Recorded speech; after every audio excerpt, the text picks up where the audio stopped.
আপোনাৰ ফেচবুক একাউণ্টটো হেক হোৱাৰ পৰা কেনেকৈ বচাই ৰাখিব যদি আপুনি ইয়াক লৈ চিন্তাত পৰিছে তেতিয়াহ'লে চিন্তা কৰাৰ কোনো কাৰণ নাই মই আজি লৈ আহিছো আপোনালোকৰ কাৰণে এটা ধুনীয়া সেটিংস এই সেটিংসটো কৰাৰ পিছত আপোনাৰ ফেচবুক একাউণ্টটো হেক হোৱাৰ পৰা বাচি থাকিব বা আপুনি বচাই ৰাখিব পাৰিব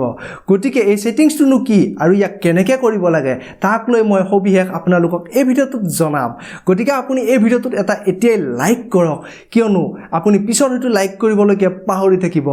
আৰু এই চেনেলটো যদি এতিয়ালৈকে সাবস্ক্ৰাইব কৰা নাই অতি সোনকালে সাবস্ক্ৰাইব কৰি লওক কিয়নো এনেকুৱা ধৰণৰ সফটৱেৰ ইনফৰমেশন বিলাক আপুনি এই চেনেলটোত পাই থাকিব গতিকে বন্ধু বান্ধৱীসকল অতি সোনকালে এই চেনেলটো সাবস্ক্ৰাইব কৰি লওক আৰু এতিয়া দেৰি নকৰি বলক ভিডিঅ'টোলৈকে আগবাঢ়ো নে কি ক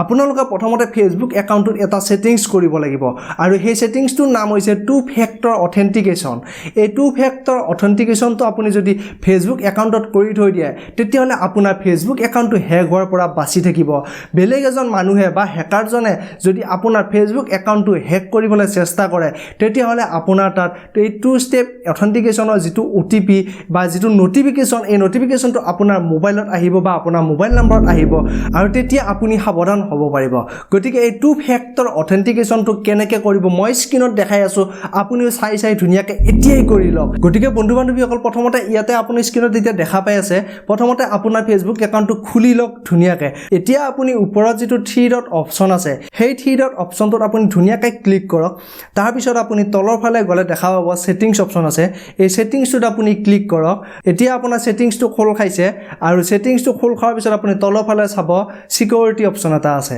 আৰু এই সিকিউৰিটি অপচনটোত আপুনি ধুনীয়াকৈ দেখা পাব সিকিউৰিটি এণ্ড লগইন প্ৰথম যেটো অপচন আছে আৰু সেই অপচনটোতে আপুনি ধুনীয়াকৈ ক্লিক কৰি দিয়ক এতিয়া আপোনাৰ এখন নতুন পেজ আকৌ খোল খাইছে আৰু এই নতুন পেজখনত আপুনি দেখা পাব যে আপোনাৰ ফেচবুক একাউণ্টটো কোন কেইটা ডিভাইচত লগইন হৈ আছে আপুনি যদি এই ডিভাইচ কেইটা চিনি পায় তেতিয়াহ'লে কোনো চিন্তাৰ কাৰণ নাই যদি অচিনাকি ডিভাইচত লগইন হৈ আছে তেতিয়াহ'লে অতি সোনকালে আপুনি এই টু ষ্টেপ অথেন্টিকেশনটো কৰি লওক তাৰ পিছত অটোমেটিক্যালি এই ডিভাইচ কেইটাত অফ হৈ যাব আকৌ যেতিয়া নতুনকৈ লগইন কৰিবলৈকে চেষ্টা কৰিব তেতিয়া আপোনাৰ মোবাইলত OTP আহিব আৰু সেই OTP টাইপ নকৰাকৈ আপোনাৰ ফেচবুকটো লগইন কৰিব নোৱাৰে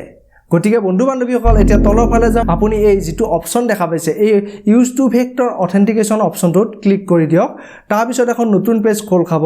আৰু ইয়াতে দেখাই আছে অথেন্টিকেশন এপ আৰু টেক্সট মেসেজ SMS এতিয়া মেইন কথাটো হ'ল আপুনি অথেন্টিকেশন যেটো এপছ আছে সেই এপছটোৰ দ্বাৰা ভেৰিফিকেশন কৰিব নে আপোনাৰ মোবাইল নাম্বাৰৰ দ্বাৰা কৰিব মই যেহেতু মোবাইল নাম্বাৰৰ দ্বাৰা কৰিম যেটো নেকি তলত লেখা আছে ইউজ টেক্সট মেসেজ সেই অপচনটোত আপুনি ক্লিক কৰি দিয়ক তাৰ পিছত আপোনাৰ মোবাইল নাম্বাৰটো আহিব আৰু আপোনাৰ মোবাইল নাম্বাৰটো ধুনীয়াকৈ সিলেক্ট কৰি লৈ কন্টিনিউ কৰি দিয়ক এতিয়া আপোনাক এই ফেসবুকৰ পাসওয়াৰ্ডটো টাইপ কৰিব দিছে কিয়নো আপুনি নিজে কৰিছে নে আপোনাৰ কোনোবা বন্ধু বান্ধৱী এই মানে সেটিংসটো কৰিব বিচাৰিছে তাৰ ওপৰত বিশ্বাস কৰিবৰ কাৰণে আপোনাৰ পাসওয়াৰ্ডটো টাইপ কৰিব দিছে মই পাসওয়াৰ্ডটো টাইপ কৰি লওঁ আপুনিও টাইপ কৰি লওক তাৰ পিছত মই দেখুৱাই আছো পাসওয়াৰ্ডটো টাইপ কৰাৰ পিছত আপুনি কন্টিনিউ অপচনটোত ক্লিক কৰি দিয়ক আৰু এতিয়া আপোনাক এটা মেসেজ আহিছে ওপৰত দেখা পাইছে এই মেসেজটোত এটা OTP আছে আৰু সেই OTPটো আপুনি ইয়াত মানে কনফাৰ্মেশন কোড বুলি য'ত আছে তাত আপুনি ধুনীয়াকৈ টাইপ কৰিব লাগিব গতিকে আপুনি OTPটো ধুনীয়াকৈ মেসেজত গৈ উলিয়াই লওক কপি OTP কৰি লওক তাৰ পিছত আপুনি আপোনাৰ ফেসবুকৰ এই কনফাৰ্মেশন কোডটোত আহি আপুনি ধুনীয়াকৈ পেষ্ট কৰি দিয়ক তাৰ পিছত আপুনি তলত যেটো কন্টিনিউ অপচন আছে এই কন্টিনিউ অপচনটোত আপুনি ক্লিক কৰি দিয়ক এতিয়া দেখা পাইছে আপুনি two factor authentication is on